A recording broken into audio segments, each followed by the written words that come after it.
Britney Spears in her own words. We got to talk about this, but before we get into it, hello! My name is Sebastian and I spill pop culture tea videos every single day. So if you're looking for a new messy best friend, you have found me. So grab a snack and a drink and hit that subscribe button. I would be so incredibly grateful.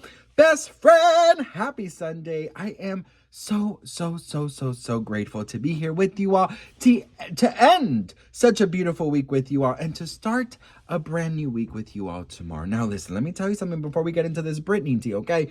If you have not had a great week, if you are going through a bad time, if you are just not well right now, mentally, physically, spiritually, if you just feel like you just can't, I want you to take a second and I want you to realize that every single moment of our lives, it's only temporary, okay? And I don't want you to allow this darkness to completely take over you. And I'm talking to myself as well, bitch, okay? Because it happens to me all the time. If something happens, it just takes over. So I want you to let the sparkle in. I want you to let the shine in. I want you to let every good in. And I want you to give yourself that grace to know that everything is going to work out. Whether you believe it or not, whether you got to fake it till you make it, you're going to be okay. And that I promise you. So without further ado, girl, I am a new messy best friend. I spill pop culture tea from my closet, and I have a PhD in tea. And now we got to talk about Miss Britney Jean Spears, which her book is back here, girl. I don't know if you can see it right behind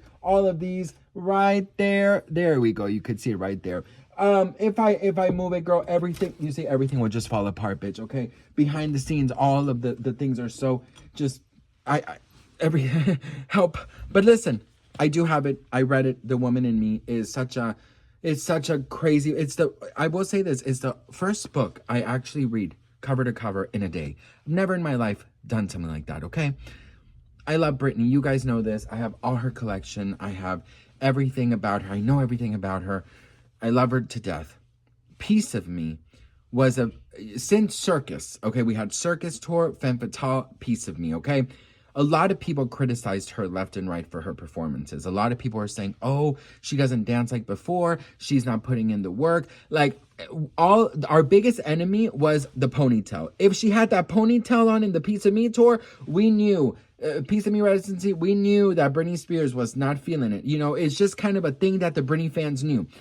But there was a story behind it. And this is something that a lot of people are seemingly kind of passing. And I want to bring this to the upfront because I saw so many videos of Britney in the past years, you know, performing and stuff, where a lot of people are criticizing her and saying, oh, Britney is not talented. She doesn't dance. She doesn't da-da-da-da.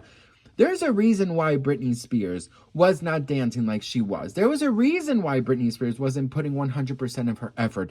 And I wanted to remind you guys. So this is a little throwback Sunday thing, okay? Check this out. I realize how much of myself I withheld on stage. I look back, I realize how much of myself I withheld on stage. How much by trying to punish the people who held me captive, I punished everyone else too, including my loyal fans, including myself. But now I know why I'd be sleepwalking through so much of the past 13 years. I was traumatized. In the most demoralizing moments of my Las Vegas residency, I wore tight wigs, and I'd dance in a way where I wouldn't move a hair on my head. Everyone who was making money off me wanted me to move my hair, and I knew it, and so I did everything but that. By holding back on stage, I was trying to rebel in some way, even if I was the only one who knew that that was what was happening. And so I didn't toss my hair or flirt. I did the moves and I sang the notes, but I didn't put the fire behind it that I had in the past. For such a long time, I had to be on autopilot. Toning down my energy on stage was my own version of a factory slowdown. As a performer who had always taken so much pride in her musicianship, I can't stress enough how mad I was that they wouldn't even let me change up my show. It felt like they wanted to embarrass me rather than let me give my fans the best possible performance every night, which they deserved. Instead, I had to do the same show week in and week out, the same routines, the same songs, the same arrangements. I'd been doing the same kind of show for a long time. I was desperate to change it up to give my wonderful loyal fans a new and electrifying experience. But all I heard was, no. It was so lazy. It was actually odd. I worried about what my fans would think of me. I wish that I could communicate that I wanted to give them so much more. I look back, I realize how much of myself I was lucky enough to see Britney in Vegas. I was lucky enough to see the Circus tour and the Femme Fatale tour. I saw the Circus and Femme Fatale tour in Europe, and I saw the Piece of Me residency, of course, in Vegas back in like I want to say like 2015, 2016.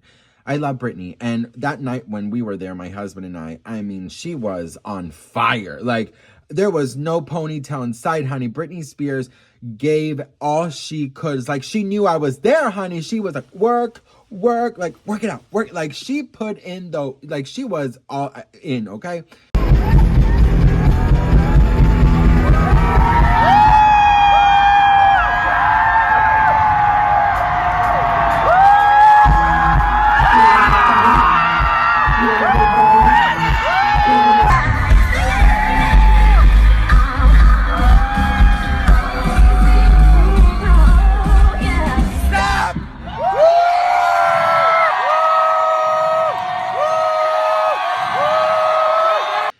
But hearing her sing these things, knowing what a fucking performer she is, her knowing that, okay, acknowledging that talent that she has and saying that this was her way of rebelling, girl, I absolutely understand.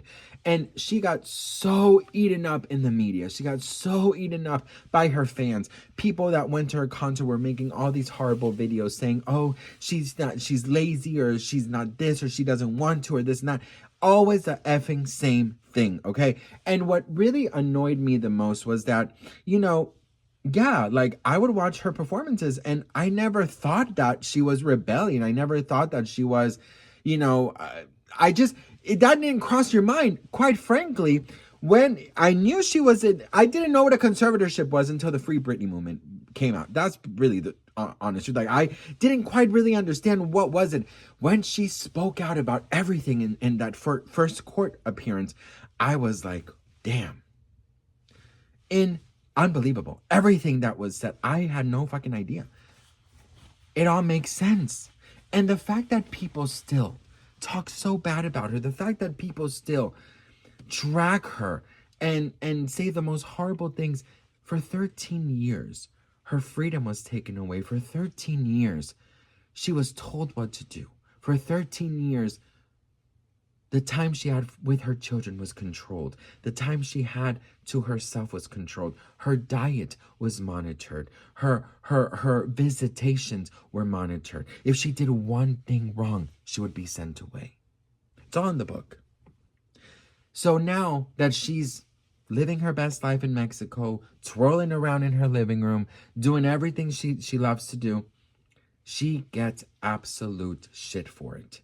And it breaks my heart because, once again, Britney Spears is in the eye of the storm in the media, the press, and online. Since she came out in Baby One More Time, I look back because obviously I wish I would have lived in that era as a freaking teen, having Britney Spears in the 90s. I wish I would have been a teen or even a young adult in the damn freaking 90s so I could have experienced that. But reading back everything from the media back then and from what people were saying back then, talking about her breasts, talking about lip syncing, talking about surgeries, talking about all these things, a 16-year-old Britney would sit in an interview and be asked if she had breast implants. They would be talking about her nipples. They would be talking about the craziest fucking thing that a young lady has to fucking endure at such a young age. And now, after such an abusive 13 years in the conservatorship, she is still here. Now, it all makes sense. If you just take a second to read her words, if you just take a second to read, to accept and to acknowledge that Britney Spears has spoken up about this, then you wouldn't be commenting these things in her videos from the Circus, Femme Fatale, and, Piece of Me residency and tour. Absolutely comparing that to the Dream Within a Dream, Onyx Hotel, all of these. It's two separate people. Absolutely. But wouldn't you fucking rebel? Wouldn't you freaking not do anything? I would have gone on that stage and I would have sang meeny, meeny, miny, mo, catch a tiger by its toe. Now it just fucking stood there. But you know why she couldn't? Because she was terrified that her children were going to be taken away from her. That's why she didn't do it. That's why she had to continue this fucking abuse and not say a damn fucking thing because she was terrified what would happen to her. So now that you've heard in her own words why she performed the way she did, feeling bad for not giving her fans 100% of her. I have to say, if you see someone commenting something negative, please defend her and guide them to this video or to buy her book, because that is what we have to do. We have to do with all of our heart is defend Britney and understand she is only human. So I wanted to bring that to the upfront because people are comparing her performances of Lady Gaga to this, to that, to this, to that. It's not about anyone, girl. What Britney Spears went through is nothing compared to what anyone in that industry has gone through that we know of, because we didn't know about Britney either. So just have compassion, give her some grace, and let the bitch dance in her living room in her fucking thong and bathing suits, okay? If she wants to wear those extensions and do that kind of makeup, let the bitch do it, girl. Finally, she's free to do what she wants, okay? Anyways, like always, when I say the magical words, I want you to make a wish. I love you all so much. I know that this week is going to be very blessed, and I'm so grateful and thankful for each and every one of you. And I'll see you on my next video. Beedity, boppity, boom!